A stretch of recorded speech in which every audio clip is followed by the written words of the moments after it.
Oi pessoal, tudo bem? Vamos continuar lendo Há 2000 anos, obra então de Chico Xavier e Emmanuel. Emmanuel trazendo então a vida dele mesmo, quando ele era um senador romano, Publio Lentulus, há 2000 anos. Ele que então teve até a oportunidade de se encontrar com o próprio Jesus Cristo, pois ele estava ali presente em Cafarnaum quando o mestre Nazareno estava encarnado e ele não conseguiu entender.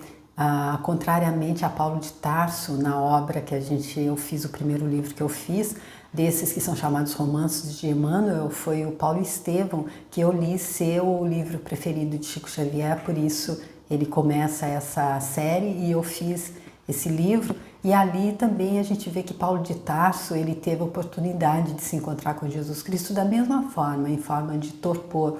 E assim como num sonho, mas assim que ele foi contatado pelo mestre, ele já entendeu e caiu de joelhos e perguntou o que ele queria dele. E fechou-se então a visão física dele para se abrir a visão espiritual, literalmente, ele ficou cego. Já o senador Publio Lentulus não, ele levou um pouquinho mais de tempo para entender. E o próprio Jesus Cristo classificou de uma alma superficial e egoísta não, e orgulhosa. E aí então a gente está vendo aqui o que é que esse senador está plantando para ele próprio colher. Ele traz o Emmanuel com tanta generosidade essa página da vida dele e ele diz no prefácio que é para nos servir de roteiro, é para economizar sofrimento para a gente pode dizer dessa forma, né? E aqui nas páginas anteriores a gente viu até por que é que que Deus nos concede a graça de nos esquecer do passado, quando a gente vem, a gente se reencarna. Aqui falando exatamente, é claro, eu acredito que todo mundo que esteja acompanhando acredite em reencarnação, porque é dessa forma que eu acredito, apesar de ter sido batizada e criada em uma religião que não acredita de jeito nenhum, que me ensinou dessa forma, eu, em mim, acredito em reencarnação, acredito aqui no que contam os livros de Chico Xavier e Allan Kardec. E então, se a gente acredita em reencarnação, a gente entende que por que esse benefício do esquecimento, vendo aqui esse final do primeiro capítulo, do primeiro vídeo do quarto capítulo, que é Tragédias e Esperanças, dessa segunda parte do livro, em que a gente vê aqui os minutos finais de vida da Fúvia, ela que é a mãe da Aurélia, e ela que foi digamos, a algoz da Lívia, porque ela, absolutamente por inveja e ciúme, já que ela era amante do Pilatos, e logo que Pilatos pôs os olhos sobre a Lívia, ele se interessou por ela, e ele tinha várias amantes, ele teria mais uma, porém a Fúvia não queria, ela viu que Lívia tinha valor moral maior do que o dela, acredito, porque Lívia era uma mulher casada e que não estava procurando amante. Além de já ter ficado claro logo no início da obra que ela era realmente, estava um pouco adiante ali na caminhada, ela era um ser mais iluminado e ela se propôs a se reencarnar junto com o Públio por eles serem almas afins, por serem almas gêmeas, para que ela pudesse tentar ajudar nesse despertar dele, o que não ocorreu.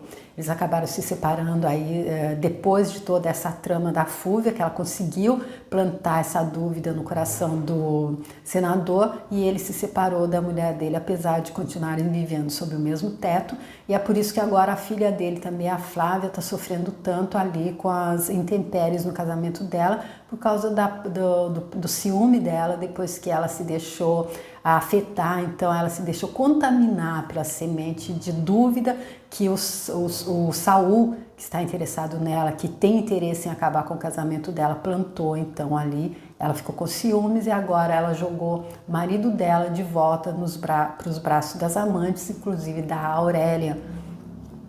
E aqui no final do último vídeo, nós vimos então que estão chegando os minutos finais. Emmanuel relata os minutos finais de vida da Fúvia e quanto terror ela está vivendo ali no plano mental dela, quanta coisa triste ela já está enfrentando ali nas horas de alucinação.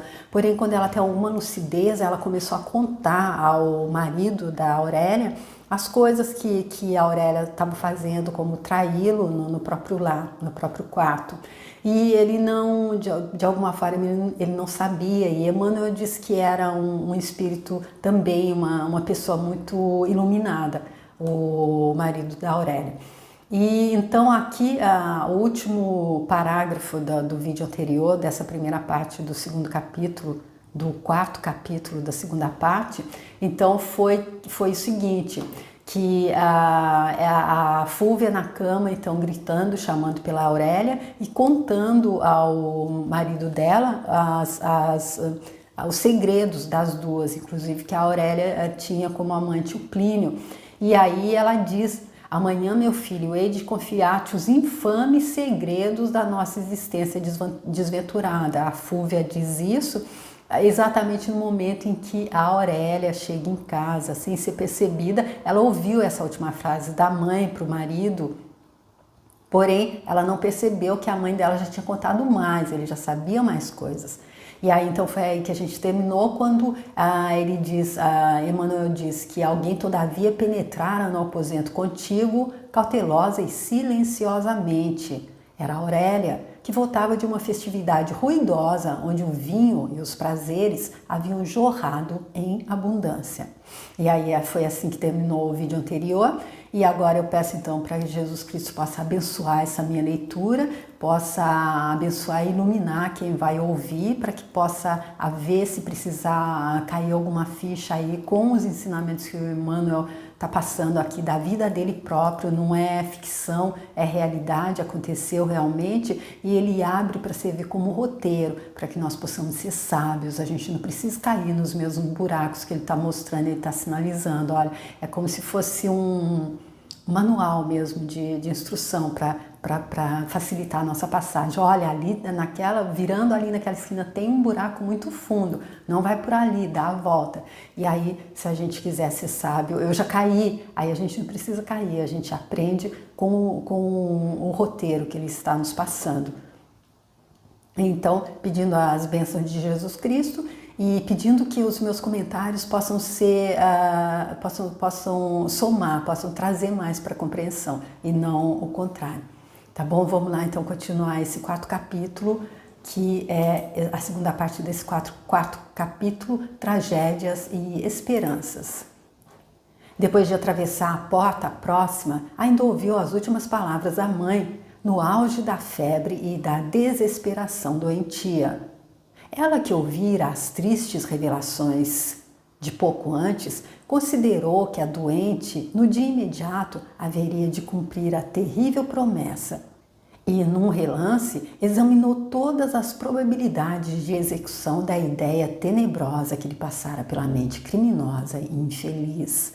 Seus olhos pareciam vidrados de cóleras sob o azorrague de um pensamento mórbido que lhe aflorara repentinamente no coração frio e impiedoso. Então aqui essa palavra é difícil de dizer, ela quer dizer o açoite, significa açoite, o azorrague, o açoite de um pensamento mórbido.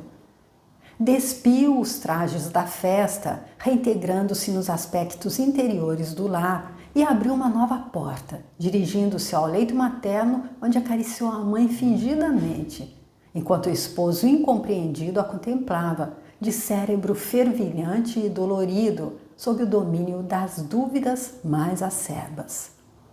Mas que é isso? Perguntou, afetando uma preocupação imaginária. Estás cansada? Preciso repousar um pouco. Fúvia fitou-a profundamente, como se um clarão de lucidez lhe houvesse clareado repentinamente o espírito abatido. A presença da filha tranquilizava de algum modo o coração dorido e a consciência dilacerada dela. Sentou-se com esforço no leito, afagou os cabelos da filha, como sempre costumava fazer na intimidade, deitando-se em seguida e parecendo com boa disposição de repousar. Emiliano Lúcio retirou-se da cena, considerando que a presença dele já não era necessária. Mas a Aurélia continuava a falar com seu fingido carinho. Queres, mãe, uma dose do calmante para o repouso preciso? A pobre louca, na inconsciência espiritual dela, fez um sinal afirmativo com a cabeça. A jovem encaminhou-se ao seu aposento privado e, retirando o minúsculo tubo de um dos móveis prediletos, deixou pingar algumas gotas numa pequena taça de sedativo, monologando: sim, um segredo é sempre um segredo, e só a morte pode guardá-lo convenientemente. É de quem que ela está falando, gente? Da mãe, é a mãe dela. Olha o que é, então, criar um filho, não é? É aquela massinha de moldar.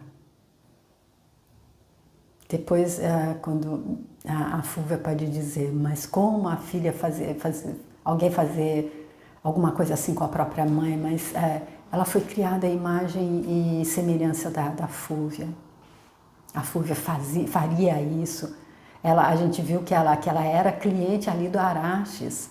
Então, talvez mais do que ser amante do Pilatos, talvez mais do que estar se preparando para ser amante do Sulpício Tarquínios, para que ele ajudasse a denegrir a imagem da Lívia diante do senador, ela era cliente do Araxes, que trabalhava também ali para as trevas. E quem é cliente de um mago das trevas também tem, com certeza, mais alguns casos aí dela.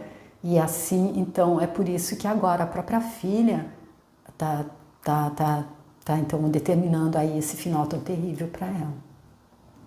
Caminhou sem hesitação para o leito materno, onde por mais de 2 anos jazia infeliz, devorada pelo câncer e atormentada pelas visões mais sinistras e tenebrosas. E aqui, aquelas pessoas que acreditam em inferno, eu acredito que é isso, o inferno é aí. Olha, ela está há 2 anos devorada pelo câncer e atormentada pelas visões mais sinistras e tenebrosas. Num relance, o horrível envenenamento estava consumado. Ministrada a poção corrosiva e violenta, Aurélia determinou então que 2 escravas velassem o sono da enferma, como de costume, ao regressar das noites ruidosas, esperando o resultado da ação criminosa e injustificável. Em 2 horas, a enferma apresentava os mais evidentes sinais de sufocação sob a ação do corrosivo, que constituía mais um daqueles filtros misteriosos e homicidas da época. Aí ele dizendo misteriosos filtros, né? Misteriosos e homicidas, porque não tinham os recursos que a gente tem agora. Se a pessoa morreu assim, especialmente ela que estava ali há 2 anos já na cama, tinha um câncer, como que alguém poderia provar ou pensar, apesar do veneno ser como uma arma hoje, muita gente tinha, porém era um filtro misterioso e homicida da época. Ao chamado aflito das servas, todas as pessoas da casa se colocaram a postos, dado o penoso estado da enferma. Emiliano Lúcio contemplou-lhe os olhos que se iam apagando no véu da morte, e debalde procurou fazer com que a agonizante lhe dissesse ainda uma palavra. Os membros frios dela foram se irrijando devagarinho, e da boca começou a escapar-lhe espuma rósea. Porque o veneno que a filha ministrou à mamãe dela, ele tinha ação corrosiva, ou seja, é uma forma bem também dolorosa, não é? Em vão foram chamados os entendidos da medicina naqueles derradeiros instantes. Naquela época, nem os esculápios conheciam os segredos anatômicos do organismo, nem havia polícia técnica para averiguar as causas profundas das mortes misteriosas.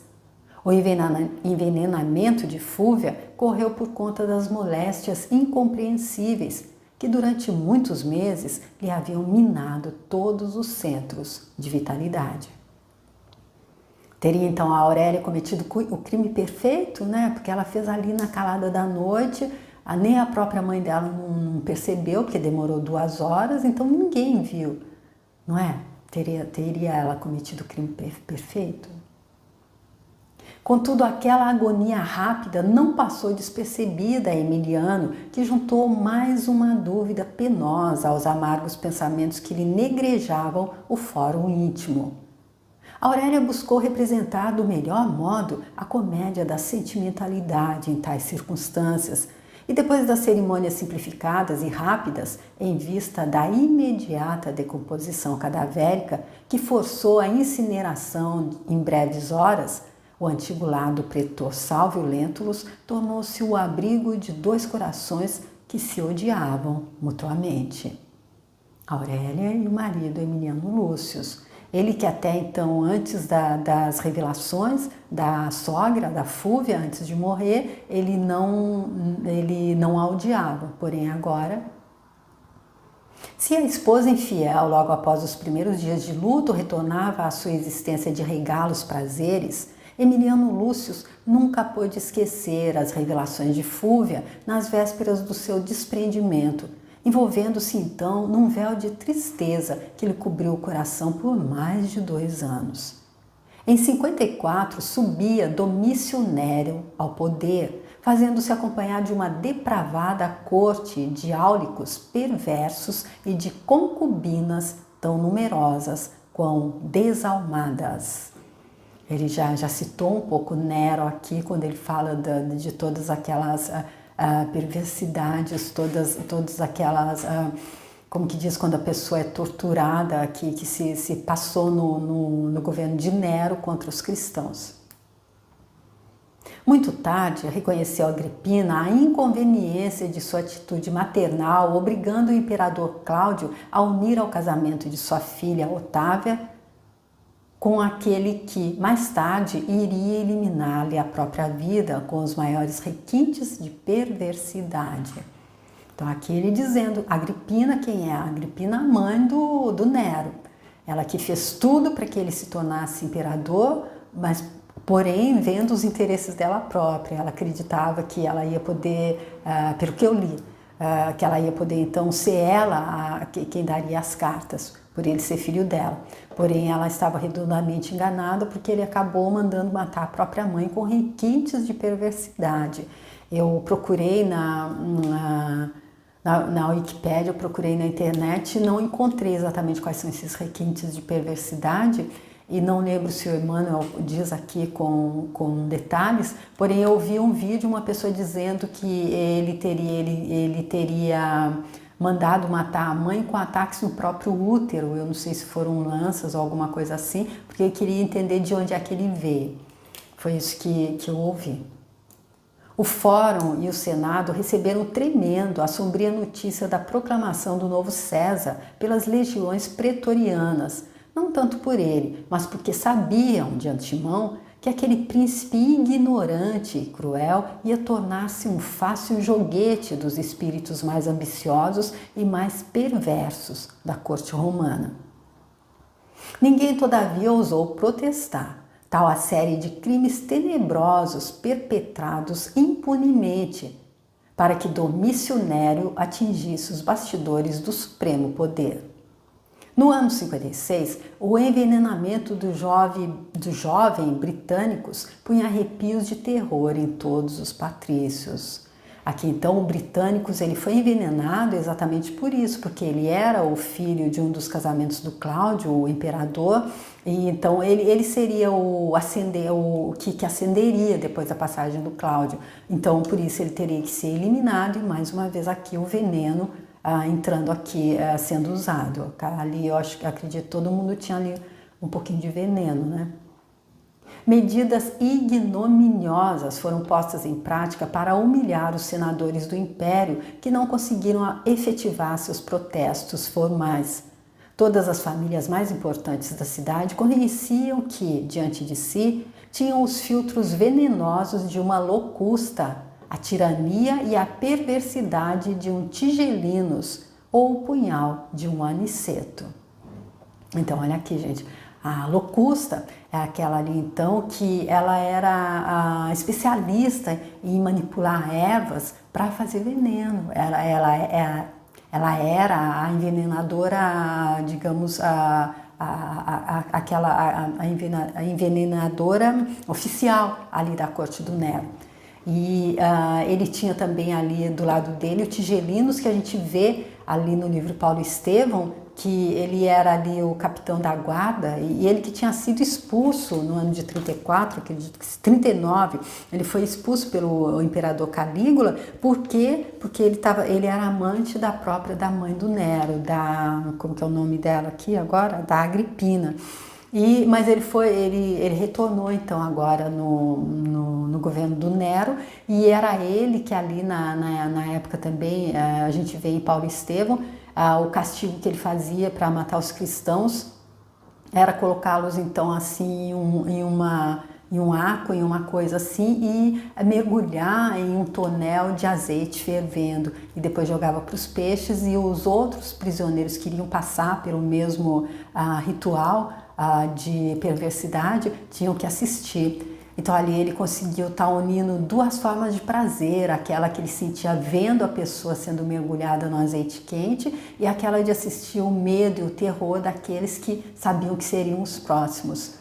Então dá para perceber o quão tirânica, o quão amedrontadora era essa corte do Nero. Então, a morte inesperada de britânicos, porém, provocara certo descontentamento, dando aso a que se manifestassem alguns espíritos mais valorosos. Entre esses, encontrava-se Emiliano Lúcius, marido da Aurélia, que se viu logo em sérias perspectivas de banimento, tornando-se vigiado pelos inúmeros esbirros do imperador. Ou seja, se tem um que se levanta contra toda essa tirania, contra toda essa maldade, então logo todos os outros ele vai ser alvo de todos os outros que estão de acordo, que concordam com a forma como o imperador Nero está administrando. O generoso oficial buscou recolher-se o mais que lhe era possível, evitando a possibilidade de conflitos. Recrudesceram as suas angústias íntimas, e as suas meditações tornaram-se mais profundas e dolorosas. Imagina então, ele que já está ali com um casamento dilacerado, porque ele descobriu que a mulher dele o trai na própria cama do casal. Ele não acredito que ele imagine que tenha sido ela que envenenou a própria mãe, porém já está difícil para ele. Agora ele é então alvo daqueles que sabem que ele não concorda com todas essas coisas que o Nero faz, então de forma tão aberta ali, que tem tantos que estão de acordo, porém ele não. E assim, certa vez, às primeiras horas de uma noite tranquila, quando se recolhia ao lar, contrariamente aos seus hábitos mais antigos, notou que o aposento da esposa estava cheio de vozes animadas e alegres. Observou que Aurélia e Plínio se embriagavam no vinho de seus venenosos prazeres, e olhos, traduzindo incoercível espanto, viu que a esposa o traía no próprio tálamo conjugal. Então aqui ele tem o desprazer de comprovar na frente dele, pela visão dele, o que a Fúvia contou, que a Fúvia disse que acontecia. Emiliano Lúcius sentiu que espinho mais agudo lhe penetrava o coração, sensível e generoso. Ao verificar por si mesmo aquela realidade cruel, teve ímpetos de chamar o amante ao campo da honra para morrer ou eliminar-lhe a vida, mas considerou simultaneamente que Aurélia não merecia tal sacrifício. Enojado de tudo que se referia à sua época e sentindo-se vencido nas desventuras do seu penoso destino, o nobre oficial retirou-se para o antigo gabinete do pretor Sálvio, onde estabelecera a sede de seus trabalhos diurnos, e, tomado de sinistra e dolorosa resolução, abriu o velho armário onde se alinhavam pequenos frascos, retirando um deles de configuração especial a fim de satisfazer os amargos propósitos do seu espírito exausto. Mais um que vai recorrer ao veneno, então, dessa vez contra ele próprio, porque envenenar alguém é uma coisa terrível, imensa, grande, eu acredito. É um grande espinho que a gente planta para a gente mesmo colher depois, claro. Mas a gente se envenenar nós mesmos, o suicídio é ainda, eu acredito, na minha forma apenas de entender, é ainda mais... se bem que cada caso é um caso, né? Mas eu me baseio ali no livro da Ivone Pereira, A Memória de um Suicida, que conta a história do Camilo Castelo Branco, aquele escritor português. Ele vem como Camilo Rabelo, ali o pseudônimo dele, que se suicidou com um tiro no ouvido. E é o livro mais denso que eu já li, os detalhes ali são tão absurdamente contundentes, é uma coisa assim tão incrível, que dá para imaginar, depois que a gente lê, dá para imaginar que talvez seja a coisa mais bárbara que a gente pode cometer contra a gente mesmo. Eu acredito na minha forma de entender que seja mais ainda quando a gente comete contra uma outra pessoa, que seja mais bárbaro ainda quando a gente comete contra nós próprios.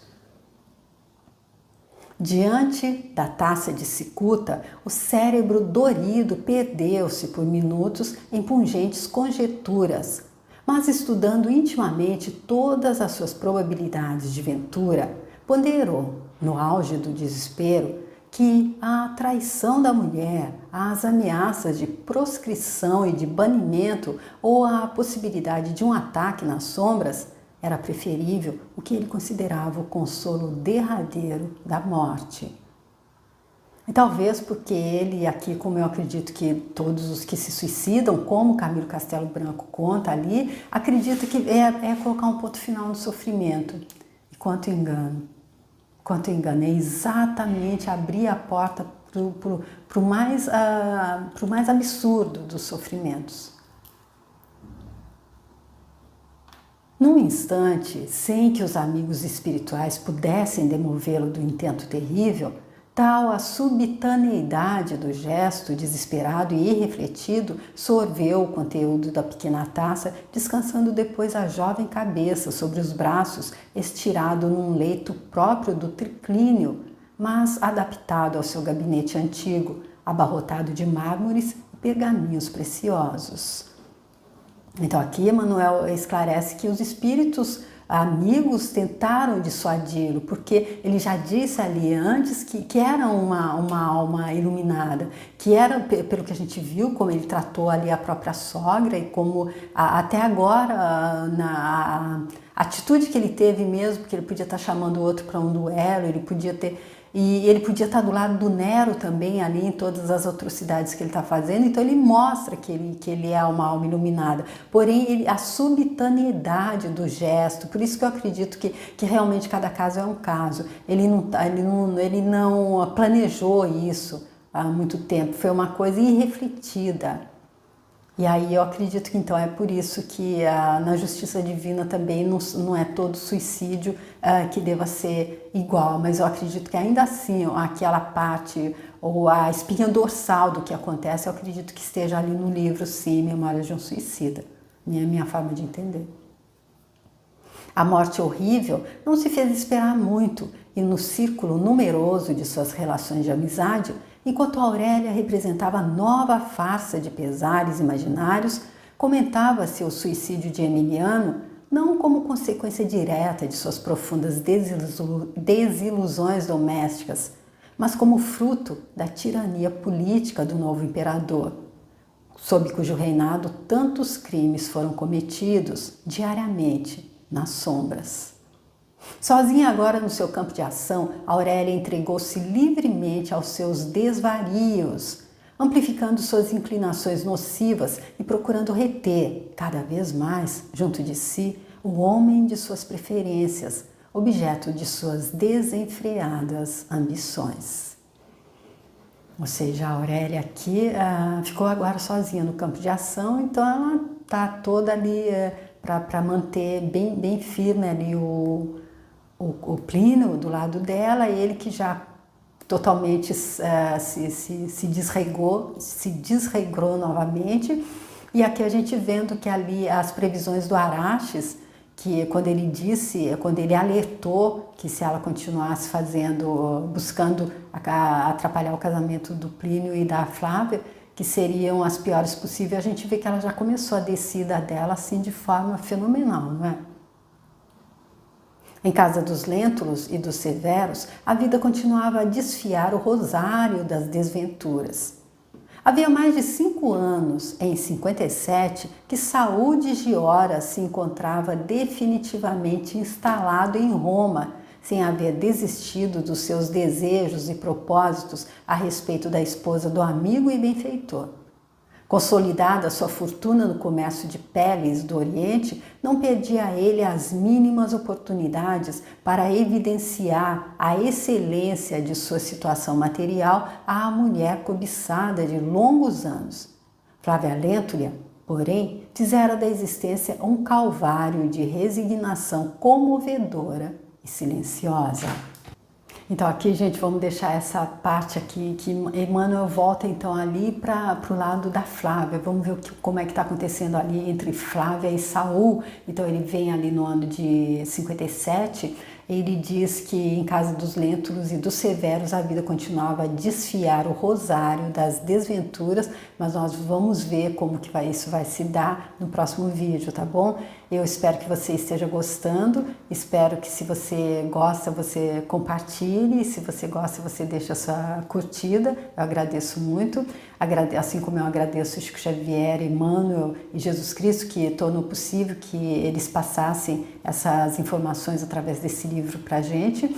E como o Emmanuel disse, é para servir de roteiro e para que nós possamos ser como o sábio que aprende com o erro alheio, não precisa errar para aprender e nem precisa ter como aquele que nem é inteligente, que não aprende nem com o próprio erro e nem vendo o outro errando. Então, é esse o objetivo, eu acredito, desse livro, um manual de instrução para que a gente possa fazer essa nossa travessia, como diz Humberto de Campos no livro Boa Nova, de uma forma bem mais agradável, como os Abrahams dizem no livro que eu estou fazendo agora, de segunda, quarta e sexta, que é Peça e Será Atendido. E então é que eles dizem que a realidade desse nosso universo é o bem-estar e que nós podemos sim viver uma vida agradável. Isso depende apenas de como é que a gente cria a nossa própria realidade. E livros como esse é para nos ajudar a criar uma realidade cada dia mais fácil, leve e agradável para viver. Tá bom? É com esse objetivo que eu estou fazendo a leitura desse livro. Tenho certeza que foi com esse objetivo que Jesus Cristo permitiu que ele fosse então psicografado por Chico Xavier, ditado por Emmanuel. Foi com esse objetivo que Emmanuel abre uma página da intimidade dele também para a gente. E por quê? Porque Deus não quer ver a gente sofrer, não. É gostoso, é interessante se a gente for evoluindo de forma bem agradável. Então, tá, gente? Eu espero que esteja sendo interessante para vocês também. Eu estou amando ler e espero ver você para dar continuidade. Então, nesse que vai ser então a terceira parte do 4º capítulo dessa segunda parte do livro. Tá bom? Obrigada e até lá. Tchau.